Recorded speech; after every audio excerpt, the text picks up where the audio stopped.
প্রথমেই আজ যেহেতু বড়দিন, তার জন্য বড়দিনের শুভেচ্ছাও জানিয়ে আজকের বক্তব্য শুরু না, করছি। আপনাদেরও শুভেচ্ছা এবং ক্যাম্পেইন কলিং মিডিয়ার যারা স্টাফ, বিশেষত দর্শক, প্রত্যেককেই বড়দিনের শুভেচ্ছা। সামনে নতুন বছর ভালো কাটুক, পশ্চিমবাংলায় ভালো কাটুক, কারণ আমরা তো ভালো নেই।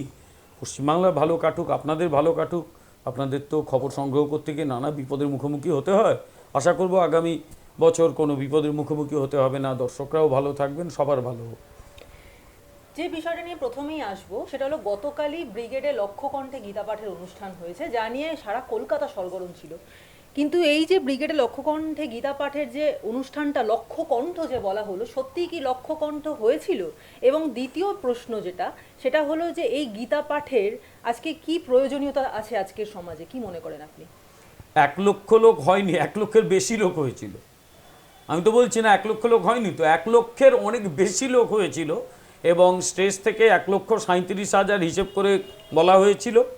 আমি গতকাল বেলা 8:30 থেকে প্রায় 2টো অবধি ছিলাম, সকাল 8:30 থেকে। এবং গোটা মাঠ আমি ঘুরে বেরিয়েছি, যেটা করি। আমার কাছে একটা ভিআইপি কার্ড ছিল, কিন্তু ভিআইপি বক্সে আমি বসিনি, ভিআইপি জায়গায় বসিনি। আমি ঘুরে বেড়াতে পছন্দ করি সভাতে, কারণ বহু মানুষের সঙ্গে আলাপ হয়, মানুষ তার সুখ দুঃখের কথা বলে। বিভিন্ন জায়গায় মানুষের সঙ্গে কথা বললে সেখানকার পরিস্থিতি সম্পর্কে জানতে পারি। এটা মানুষ চায় যে ওদের কথাগুলো যদি আমি এই আপনাদের কাছে যদি আজকে বলতে পারি, কোনো টেলিভিশন চ্যানেলে যেখানে আমি কথা বলতে যাই সেখানে বলতে পারি, তাহলে মানুষের অন্তত লাভ হয় কিছু। ওই জন্য আমি ঘুরে বেড়াই। কালকে শয়ে শয়ে মানুষের সঙ্গে আমার কথা হয়েছে, মানুষ কেউ ছবি তুলেছে। আমি কাউকে নিরাশ করি না। তো আমার ব্যক্তিগত যা অভিজ্ঞতা, মাঠে যা ছিল, আপনারা যা দেখেছেন, পাশে মানে যে আমার মতো অনেক লোকই ঘুরে বেড়াচ্ছিল, গাছের ছায়া অনেকে ছিল, যেখানে স্টেজ হয়েছিল তার পেছনে ছিল। তো সব মিলিয়ে সংখ্যাটা আমার ধারণা 1.5 লক্ষের মতো হবে।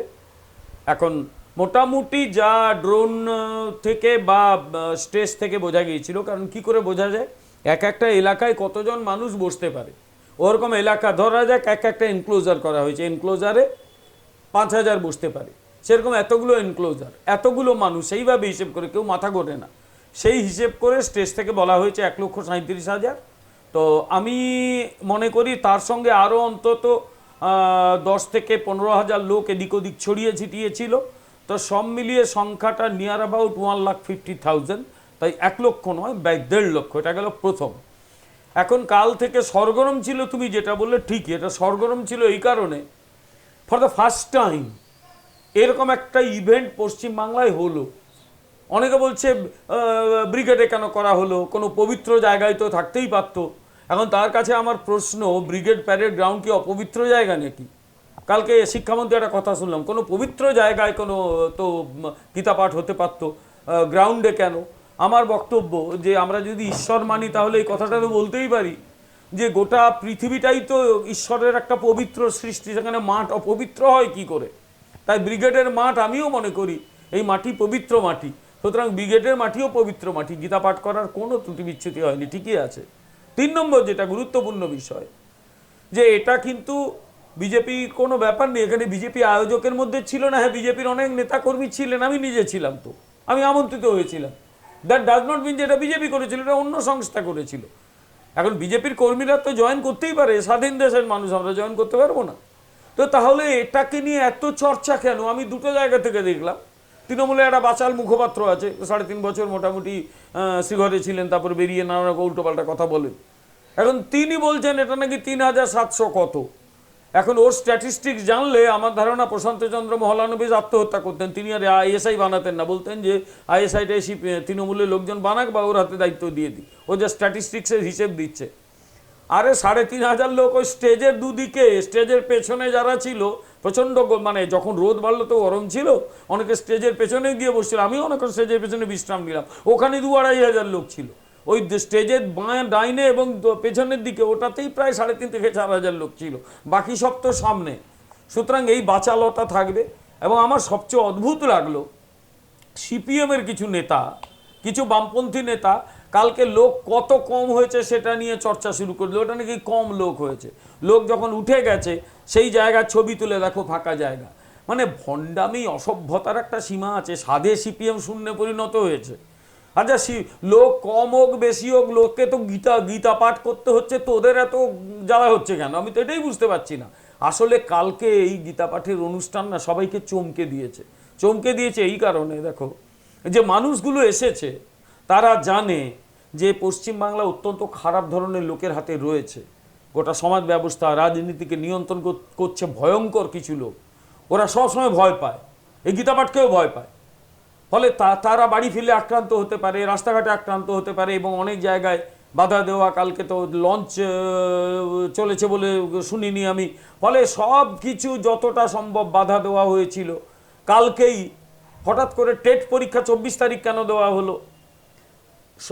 ইয়ে থেকে বিভিন্ন জায়গায় সরকার থেকে বলে দেওয়া হয়েছিল কোনো প্রাইভেট বাস বন্ধ করা যাবে না, কোনো প্রাইভেট বাস বন্ধ করতে পারেনি।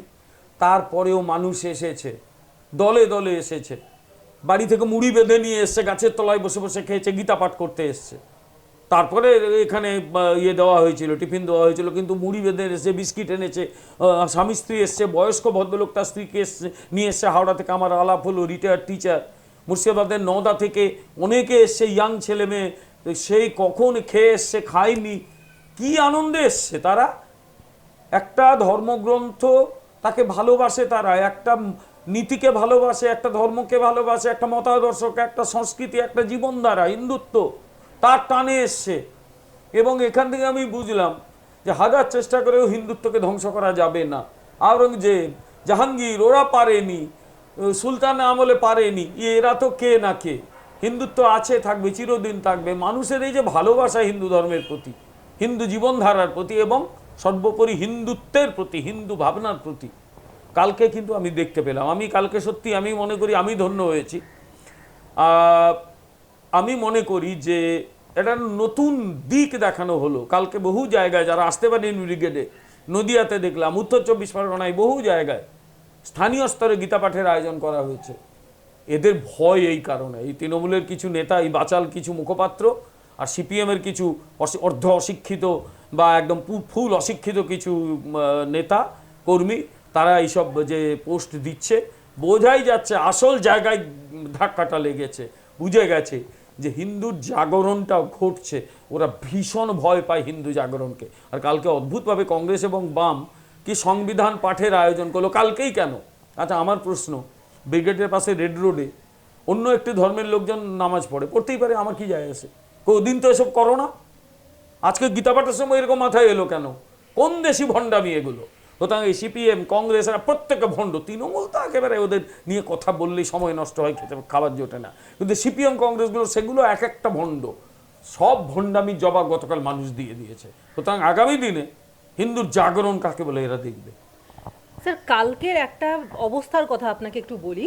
সেটা হলো, কালকে যারা যারা ব্রিগেডের আশপাশ থেকে গেছেন তারা শঙ্খধ্বনির আওয়াজ পেয়েছেন, হাজার হাজার কণ্ঠে যে গীতা পাঠ হচ্ছে সেই শ্লোকের শব্দ শুনতে পেয়েছেন। এবং এ তো গেল শুধুমাত্র যে এরিয়া থেকে লোকজন যাচ্ছে ওই এরিয়ার পাশের কথা, এর বাইরেও কিন্তু সেই আমরা 90-এর দশকে যেমন দেখেছি রামায়ণ বা মহাভারত দেখার সময় লোকের মধ্যে একটা উন্মাদনা থাকতো যে মহাভারত শুরু হচ্ছে, আমরা টেলিভিশনের সামনে বসবো। গতকাল গীতা পাঠের এই ব্যাপারটা যখন লাইভ টেলিভিশনে দেখানো হচ্ছিল, রাস্তা শুনশান হয়ে গেছে, প্রচুর লোকজন তারা টেলিভিশনের সামনে বসে গীতা পাঠ দেখছেন। তো এখানে কিন্তু খুব যে খুব যে পার্টির বিষয়টা এসছে তা নয়, সবটাই ধর্মীয় বিষয়। কিন্তু তারপরেও তৃণমূলের পক্ষ থেকে বারবার বলা হচ্ছে যে রাজনীতি করছে বিজেপি। এমন কিছু বেশি লোক হয়নি যার জন্য শ্রদ্ধানন্দ পার্ক ভাড়া করলেই যথেষ্ট হতো। এই গীতা পাঠের বিষয়টাকে নিয়ে বিজেপি রাজনীতি করছে, কখনো তাদের পক্ষে জেতা সম্ভব নয়, তাই জন্য কখনো রাম, কখনো গীতা, এইসব বিষয়গুলোকে নিয়ে তারা এগোতে চাইছে, মানুষের মধ্যে ঢুকতে চাইছে। এই কথার কতটুকু সত্যতা আছে? প্রথম কথা, যারা বলছে অশিক্ষিত, মূর্খের কথার কোনো উত্তর হয়? অশিক্ষিত মূর্খদের কথার উত্তর দিলে নিজেকে ওই লেভেলে নামাতে হয়। এটা মাধ্যমিক, হায়ার সেকেন্ডারি পাস করা সব লোক, কেউ পয়সা কামিয়ে জেলে গেছিল, জেল থেকে বেরিয়ে বড় বড় কথা বলছে। মূর্খদের কথার উত্তর হয় না। আমি কতগুলো কথা বলি, শ্রদ্ধানন্দ পার্ক প্রয়োজনে ভাড়া করা হবে, অসুবিধা কি আছে?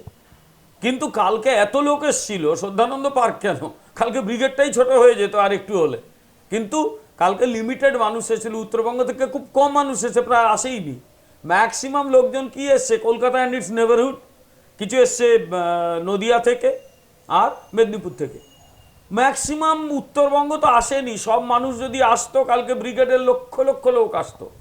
কালকে ছবি দেখা যায় না, যে ব্রিগেডে কত মানুষ দেখা যাচ্ছে, ছবি বিভিন্ন টেলিভিশন চ্যানেল দেখিয়েছে। তো আসলে এরা জানে যে এরা মিথ্যে কথা বলছে, সেই জন্য ধরা পড়ে যাচ্ছে। লোকে হাসবে, তাও বড় বড় কথা বলছে। কি মূর্খের কথার উত্তর হয় না, তাই মূর্খ ওকে ধরে নিতে হয় যে মূর্খের দল রয়েছে। সমস্যা হচ্ছে ক্ষমতা যদি মূর্খদের হাতে যায় এবং সেই ক্ষমতাকে নিয়ন্ত্রণে যদি মূর্খামর পরিচয় দেয়, সে ভয়ঙ্করতা, সে ভয়ঙ্কর না। পশ্চিমবাংলায় যেটা হয়েছে, একদম অশিক্ষিত মূর্খরা চারদিকে নিয়ন্ত্রণ করে বেড়াচ্ছে, এটাই হয়েছে 1 নম্বর ভুল। দ্বিতীয় সমস্যা সেটা হচ্ছে কালকের অনুষ্ঠানটা অ্যাবসলিউটলি একটা ধর্মীয় অনুষ্ঠান। গীতা একটা ধর্মগ্রন্থ, তবে আবার আমি হয়তো কিছুটা ভুলই বললাম। গীতা সেই অর্থে ধর্মগ্রন্থ নয়, ধর্মগ্রন্থ তো বটেই, তার বেশি কিছু। গোটা পৃথিবীতে গীতা নিয়ে এখন চর্চা চলে। গীতার যে বচনগুলো, গীতার যে বাণীগুলো, সেগুলো প্রতিটি লাইন নিয়ে চর্চা হয় এখন। ফলে গীতা ধর্মগ্রন্থেরকেও ছাপিয়ে কিছু একটা হয়েছে, একটা দর্শন, একটা ভাবাদর্শ, সেটা গীতা। ফলে সেই গীতা এখন যখন চর্চা হচ্ছে, তার সঙ্গে রাজনীতি জুড়ে আনা কেন? আচ্ছা, রাজনীতি যদি জুড়েই আনিস, তাহলে তোদের একটা কথা বলি, সেটা হচ্ছে যারা সত্যিকারের হিন্দু, যারা গীতাকে ভালোবাসে, তারপরে তোদের মুখের দিকে তাকাবে তো ওরা। এরপর এই যে কালকে অসম্মানটা শুধু ওরা বিজেপিকে করতে চায়নি, ওরা গীতাকে অসম্মান করেছে। যে লক্ষ লক্ষ মানুষ কালকে এসেছিল তাদের অসম্মান করেছে। ফলে যেই মানুষগুলো যখন ভোট দিতে যাবে কালকে, এমন অনেকে এসছে যারা বিজেপি করে না। আমার আলাপ হয়েছে, অনেকে বললো না দাদা আমরা বিজেপি করিই না, আমরা গীতা পাঠ করতে এসছি।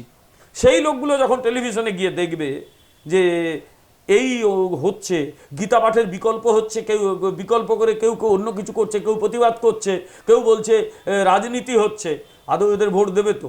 আসলে সংস্কৃতটা কথা আছে, বিনাশ কালে বিপরীত বুদ্ধি। যখন ধ্বংস হয় না, উল্টো সব মত হয়। ভগবান যাকে শেষ করেন, প্রথম যেটা করেন তার ব্রেনটাকে নষ্ট করে দেন। এদের সেই ঘটে, এরা শেষ হয়ে গেছে, এদের ব্রেন শেষ করে দিয়েছে ভগবান। এখন পাগলামো করছে। আর এটা ঠিকই আমিও শুনেছি, অনেকেই ফোন করেছে যখন আমি মাঠে ছিলাম, যে টেলিভিশনে দেখাচ্ছে এবং সত্যি রাস্তাঘাট শুনশান। লোকে আগে যখন ওই রামায়ণ মহাভারত দেখার মতো বাজার ফাজার ফেলে দিয়ে লোকে গিয়ে লোকে জানলাও খুলে দিত টেলিভিশন দেখো বা রামায়ণ মহাভারত দেখতে এসছে, কেউ নাও করতো না। আমার মনে আছে তখন বয়স অল্প, ওই কলকাতাতেই দেখেছি, বাজার ফেলে দিয়ে চলে গেছে, দোকানদার দোকান পকান ফেলে দিয়ে চলে গেছে, গিয়ে রামায়ণ দেখছে। গতকালে বহু জায়গায় ওরকম হয়েছে, দোকানদার দোকান ফেলে দিয়ে তারা গীতা পাঠ শুনতে গেছে। ই কোথায় আটকাবে? মূর্খের দল বোঝে। এদের উচিত ক্ষমা চাওয়া এবং বলা যে না, আমরাও গীতা পাঠ করব। কালকে সবচেয়ে ভালো হতো ওরাও যদি আসতো, বলতো না গীতা কারোর সম্পত্তি নেই, আমরা গীতা পাঠ করবো, আমরাও করবো। ভালো কথা, আমি তো খুশি হতাম। কালকে যারা আয়োজক তারা মুখ্যমন্ত্রীকেও রেখেছিলেন, তো তারা সেই উদারতা দেখিয়েছেন। তো এরাও আসতে পারতো তো, যে না আমরাও গীতা পাঠ করবো, গীতা কারোর সম্পত্তি না। আমরাও তো বলছি গীতা কারোর সম্পত্তি না, আমাদেরও না। গীতা যদি সবাই পাঠ করে দেশের পক্ষে তো ভালো। কিন্তু কি হবে, যা ভূতকে তো আর রাম নাম বলানো যায় না, রাম নাম শুনলেই ভূত উল্টো দিকে দৌড় মারে, গীতা পাঠ শুনলে এরা দৌড় মারবে। ওখানে এরা বুঝবে এরা এই পাগলামো করছে, তো বদমাইশি করছে। এই বদমাইশির ফল কি আগামী দিনে বুঝবে এরা। স্যার, এই গীতা পাঠের যে আসর, তাতে কিন্তু আমাদের প্রধানমন্ত্রীর আসার কথা ছিল, কিন্তু কোনো কারণে তিনি পরে আসতে পারেননি। কিন্তু এ বিষয়ে তৃণমূলের পক্ষ থেকে বলা হচ্ছে যে বিজেপি রুটি কাপড়া মাকান এই 3টে জিনিস দেওয়ার বদলে, এই 3টে জিনিস দিতে পারছে না বলেই এই সমস্ত গীতা পাঠের মতো বিষয়ের ব্যবস্থা করে আইওয়াশ করছে, প্রথম কথা। এবং দ্বিতীয় কথা, নাকি অমিত শাহ এসে দেখে গিয়েছিলেন যে এখানে লোকজন খুবই কম, গীতা পাঠের আসরে মোটেই লোক হবে না বা লোক ভরবে না বলে ভয়ে প্রধানমন্ত্রী নাকি এই আশাটা ক্যান্সেল করেছেন। কি বলবেন? আর একটা মূর্খের মতো কথা, এই যে মূর্খের কথার উত্তর হয় না। প্রধানমন্ত্রী আসতে পারেননি, প্রধানমন্ত্রী বহু অনুষ্ঠানে আসেন না। এবং গতকাল যে প্রোগ্রাম ছিল ওটা প্রধানমন্ত্রীর বক্তৃতার কোনো অনুষ্ঠান ছিল না, গতকাল কিন্তু বেসিক্যালি গীতা পাঠের আয়োজন ছিল। প্রধানমন্ত্রী সেখানে যোগ দেওয়ার কথা ছিল, উনি আসতে পারেননি, কাজে আটকে গিয়েছিলেন। তিনি তার একটা বাণী পাঠিয়েছিলেন এবং প্রধানমন্ত্রী না আসার পরেও প্রায় 1,37,000 মাঠে এবং সব মিলিয়ে 1.5 লাখের কাছাকাছি মানুষ এসেছিল। 1 লক্ষ মানুষ আসার কথা ছিল, ছাপিয়ে গেছে। বারবার বলা হচ্ছে এটা এই অর্গানাইজার বিজেপি নয়, অন্য একটি সংস্থা, অন্য বিভিন্ন সংস্থা মিলে তারা অর্গানাইজ করছে। মূলত সাধু সন্ন্যাসী যারা প্রাচীন ভারতীয় সংস্কৃতি চর্চা করেন, সংস্কৃত ভাষা চর্চা করেন, তারাই অনুষ্ঠানের আয়োজন করেছিলেন, বিজেপি অনুষ্ঠানের আয়োজনই করেনি। তারপরেও কেউ যদি বলে যে না এটা বিজেপি করেছে, এটা লোক হবে না বলে প্রধানমন্ত্রী আসেনি, আমি আবার বলবো মূর্খের অশেষ দোষ, মূর্খের অশেষ সমস্যা, মূর্খের কথার আর কোনো উত্তর হয় না। যেরকম গতকাল কেউ কেউ একটা অদ্ভুত কথা বলছে, স্বামী বিবেকানন্দ তো বলেছিলেন গীতা পাঠের চেয়ে ফুটবল ভালো। আরে আমি একটা কথা বলি, স্বামী বিবেকানন্দ ঠিক ওই কথা বলেননি। স্বামী বিবেকানন্দ যে কথা বলেছিলেন মাদ্রাজে একটা ভাষণ দিতে গিয়ে, যে গীতা পাঠের চেয়ে যদি তুমি ফুটবল খেলো খুব সহজে স্বর্গের কাছাকাছি পৌঁছতে পারবে, এই কথাটার মানে কি? তার পরের লাইনগুলো তো পড়তে হবে। ওই লাইনটা শুধু বলেননি উনি বলেছিলেন যে আমরা বড্ড দুর্বল, আমাদের মাসল নেই, আমাদের শক্তি নেই, কিচ্ছু নেই, আমরা অপরের দ্বারা বিজিত হচ্ছি, লোকে এসে আমাদের জয় করে চলে যাচ্ছে, আমরা প্রতিবাদ করতে পারি না। আগে নিজেকে শক্তপোক্ত করো, তাহলে গীতা অনেক ভালোভাবে পাঠ করতে পারবে, গীতার মর্মটা অনেক ভালো বুঝতে পারবে। স্বামী বিবেকানন্দ ঠিক এই কথাটা বলেছিলেন। এরা সেই কথাটা বলে যায় যে স্বামী বিবেকানন্দ তো বলেছিলেন গীতা পাঠের চেয়ে ফুটবল খেলা ভালো। স্বামী বিবেকানন্দ কথা বলেনি। আর একটা অশিক্ষার মতো, অশিক্ষিতের মতো কথাবার্তা। স্বামী বিবেকানন্দ যেটা বলেননি তার উপর চাপানো হচ্ছে। আর একটা কথা, আচ্ছা ময়দানে যখন অন্য ধর্মের মানুষজন ধর্মচর্চা করে তখন তো এই কথাগুলো বলো না কেন? মার খাবে বলে, হিন্দুরা দুর্বল বলে হিন্দুদের উপরে এই ধরনের কথা বলছো। আসলে এদের প্রত্যেকের মানসিকতা হচ্ছে জেহাদি মানসিকতা। এই জেহাদিগুলোর বিরুদ্ধে আমাদের লড়াইটা চলছে। সুতরাং এই জেহাদির এই সমর্থক, এই সমস্ত লোকগুলো, এরা হচ্ছে হিন্দু ধর্মের, হিন্দুত্বের 1 নম্বরের শত্রু। এদের বিরুদ্ধে লড়াইটা চলছে, এদের বিরুদ্ধে লড়াইটা চলবে। স্যার, আমরা বহুবার দেখেছি যে ঈদের নামাজে মুখ্যমন্ত্রী মমতা বন্দ্যোপাধ্যায়কে নামাজ পড়তে দেখা গেছে, অথবা আজকে গতকালের যে ক্রিসমাস ক্যারল ছিল সেখানেও দেখা গেছে যে মুখ্যমন্ত্রী সেখানে গিয়ে ভার্স পাঠ করছেন বাইবেলের। কিন্তু গীতা পাঠের মতো একটা হিন্দু ধর্মের এক আসর যেখানে তাকে নিমন্ত্রণ করা হয়েছিল কিন্তু তিনি সেখানে উপস্থিত হলেন না, এটা কি মানে চোখে আঙুল দিয়ে দেখিয়ে দেওয়া যে রাজনৈতিক মানে পোলারাইজেশন এটা হয়ে গেল? কি এটা কি উনি চোখে আঙুল দিয়ে দেখিয়ে দিলেন? এখন কেউ যদি মনে করে গীতা পাঠের আয়োজনে থাকবে না, নাও থাকতে পারে, এটা তো তার স্বাধীন দেশের মানুষ, সে তাকে তো কেউ বাধ্য করতে পারে না। কেউ যদি মনে করে ক্রিসমাস উপলক্ষে সে চার্চে গিয়ে গান করবে, করতেই পারে। কেউ যদি মনে করে যে ওই রেড রোডে যখন নামাজ হয় সেই নামাজে সে অংশগ্রহণ করবে, করতেই পারে। আমি এবারে তাতে কিচ্ছু মনে করি না। আমি শুধু এইটুকু বলি যে যে যাবে, সে কেউ গতকাল যারা যারা গেছে তাতে গীতার কোনো লাভ হয়নি, তার লাভ হয়েছে। আমি যে গেছি, আরে আমি ধন্য হয়েছি, গীতা ধন্য হয়নি। গীতা এসবের অনেক কিছু ঊর্ধ্বে। মন্দিরে ইট মারলে না মন্দির ভাঙে না, ইটগুলো ভেঙে যায় তো, কারণ মন্দির অনেক বড়। গীতা সে শাশ্বত ভারতের বাণী, শাশ্বত ভারতের আদর্শ তার মধ্যে রয়েছে। তো সেই গীতা পাঠের অনুষ্ঠানে যে উপস্থিত থাকবে সে নিজে ধন্য হবে, তাতে গীতার কি যায় আসে? সুতরাং কেউ যদি না এসে থাকে, আসবে না, তাতে কি যায় আসে? এরা খুব ক্ষুদ্র, এদের নিয়ে এত মনে করার কোনো কারণ নেই। তাও আমি সাজেস্ট করব বাড়িতে বসে বসে এরা গীতাটা পাঠ করুক। অনুষ্ঠানে আসুক না আসুক, বাড়িতে গীতা পাঠ করুক, এবং সেই গীতার বাণী, এক আধটা বাণী যদি কখনো মনে রাখে, তাহলে অন্তত সততার সঙ্গে এরা রাজ্যটা চালাতে পারবে। ভীষণ দরকার ওটা। কালকে কাকলি ঘোষ দস্তিদার একটি বিতর্কিত মন্তব্য করেছেন যে বাড়িতেই তো পুজো করলে হয়, এরকম ঢক্কা নিনাদ করে মাঠে নাচানাচি করার কি দরকার ছিল। এই কথাটাই তিনি গীতা পাঠের উদ্দেশ্যে বলেছেন, যেখানে আমরা সবাই দেখতে পেয়েছি যে সমস্ত গীতা পাঠের জায়গাতে সাধু সন্ত মহাত্মা যারা রয়েছেন তারা বসে গীতা পাঠ করছেন। প্রত্যেকের মানে অঙ্গে হচ্ছে শ্বেত বস্ত্র, এই ধরনেরই একটা ড্রেস কোড ছিল। বিজেপি নেতারা ছিলেন কিন্তু বিজেপির কোনো পতাকা সেখানে দেখতে পাওয়া যায়নি। তো এই যে একটা বিতর্কিত মন্তব্য তিনি করলেন কাকলি ঘোষ দস্তিদার, এই বিষয়ে আপনি কি বলবেন? বিজেপির কোনো নেতা গতকাল স্টেজে থাকেননি। প্রত্যেকে, সুকান্ত মজুমদার, শুভেন্দু অধিকারী সামনে বসেছিলেন, নিচে বসেছিলেন। স্টেজে ছিলেন দ্বারকা শঙ্করাচার্য এবং সমস্ত সাধু সন্ন্যাসী।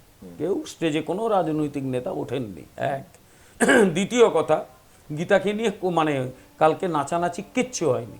যখন গীতা পাঠ হচ্ছে তখন একজনকে দেখলাম একটা ঠাকুরের সেজে সে ওই মানে যে ঠাকুরের নাচ সেইটা দেখাচ্ছে, সেটা দেখেছে। কেউ কেউ ছবি এঁকেছে। মানে কালকে যে স্বতঃস্ফূর্ত আনন্দের আমি ক্ষণটা দেখেছি, আমি জীবনে ভুলতে পারবো না। এই স্বতঃস্ফূর্ত আনন্দ, এই অশিক্ষিত মন্তব্য দিয়ে সেই আনন্দকে ছোট করা যাবে না। যিনি এই কথা বলেছেন তিনি একজন ডাক্তার। আশা করেছিলাম যে অন্তত ডাক্তার পড়াশুনোটা করেছে। এখন বুঝলুম যে যেমন ঝাড় তার বাঁশ তেমনি, যেমনি দল তার যেমনি সেই দলের নেতা হলে ডাক্তার হোক, ইঞ্জিনিয়ার হোক, অধ্যাপক হোক, যা খুশি তাই বলে যায়। দেখলে না সৌগত রায় কী সব কথাবার্তা বলে? সৌগত রায় একটা শিক্ষিত লোক, অসম্ভব ভালো রেজাল্ট, সাধ্বী নিরঞ্জনা জ্যোতিকে কি বলেছিল, তেমনি এই কাকলি ঘোষ দস্তিদার যদি এটা বলে থাকে, তোমার কাছ থেকে শুনেই আমি বলছি, আমি ওনার কথাটা শুনিনি, তুমি বলেছো বলে বললাম, যদি উনি এই কথা বলে থাকেন আমি পরিষ্কার বলবো উনি পড়াশুনো করেননি, অশিক্ষিত। এটা মন্তব্যটা অত্যন্ত অশিক্ষিত, অসভ্য মন্তব্য। এই মন্তব্য যে করবে আমি তার কি মুখ বন্ধ করতে পারি? অশিক্ষিতকে অশিক্ষিতই বলতে পারি, আর কি বলবো? হাঁটুর ব্যথায় রিউমার্ট নিন, হাঁটুর ব্যথাটা কমবে। হোমিওপ্যাথির একটাই নাম, NP Dutta and son, NP Dutta and son, NP Dutta and son. ঘামাচির জ্বালা নিয়ে সারাদিন চলা, স্বস্তি অনাছে নিমের সুবাসে। এই বাংলার ঘরে ঘরে স্বস্তি on, NP Dutta and Son.